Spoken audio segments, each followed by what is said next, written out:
महाराष्ट्रात सध्या गाजत असलेल्या अशोक खरात या भोंदू बाबाच्या आर्थिक फसवणूक आणि बेकायदा सावकारकी प्रकरणात दररोज नवे आणि अत्यंत स्फोटक खुलासे समोर येत आहेत।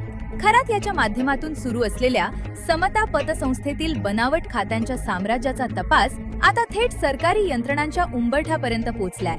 या प्रकरणात परिवहन विभागाच्या आरटीओ दोन अत्यंत वरिष्ठ अधिकाऱ्यांची नावे तपासात निष्पन्न झाल्याने महसूल आणि पोलीस प्रशासनामध्ये मोठी खळबळ उडाली आहे। शिर्डी पोलिसांनी समता पतसंस्थेतील व्यवहारांची सखोल तपासणी सुरू केली असता त्यांना 100हून अधिक अशी संशयास्पद बँक खाती आढळली आहेत, जी खरात याच्याशी संबंधित असल्याचे बोलले जाते।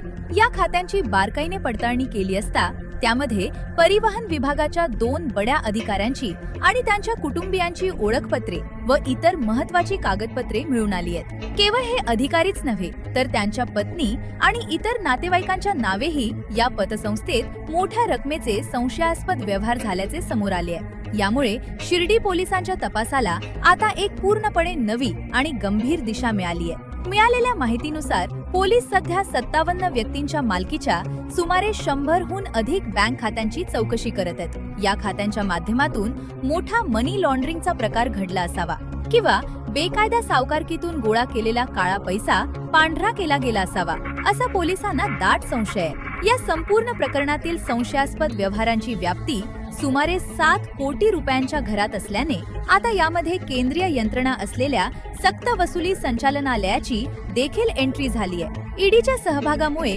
समता पतसंस्थेच्या आणि संबंधित व्यक्तींच्या अडचणीत प्रचंड वाढ होण्याची चिन्हे आहेत। या आर्थिक घोटाळ्या प्रकरणी राहाता पोलीस ठाण्यात अधिकृत तक्रार दाखल करण्यात आली आहे। पोलिसांनी यापूर्वीच समता पतसंस्थेच्या शाखा व्यवस्थापकाला या गुन्ह्यात आरोपी केले असून त्याची कसून चौकशी सुरू आहे। मात्र या संपूर्ण रॅकेटचा खरा मास्टरमाइंड किंवा मुहरक्या नेमका कोण आहे याबाबत कोपरगाव आणि राहाता तालुक्यात मोठी चर्चा सुरू आहे। अशोक खरात या भोंदू बाबाने श्रद्धेच्या नावाखाली सर्वसामान्यांची फसवणूक केलीच, पण सरकारी अधिकाऱ्यांच्या कागदपत्रांच्या आधारे हे आर्थिक साम्राज्य कसे उभे केले याचा शोध पोलीस घेत आहेत। परिवहन विभागाच्या बड्या अधिकाऱ्यांची नावे समोर आल्याने आता इतर विभागातील अधिकारीही धास्तावले आहेत। बनावट खाती उघडण्यासाठी या अधिकाऱ्यांच्या कागदपत्रांचा वापर नेमका कसा झाला आणि यामध्ये त्यांचा थेट सहभाग किती आहे याचा तपास शिर्डी पोलीस करत आहेत। आगामी काळात या प्रकरणात आणखी काही धक्कादायक खुलासे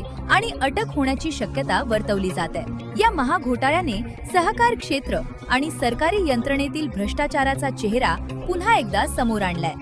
भारत न्यूज साठी अमोल कोते पाटील, ब्युरो रिपोर्ट, शिर्डी, अहिल्यानगर।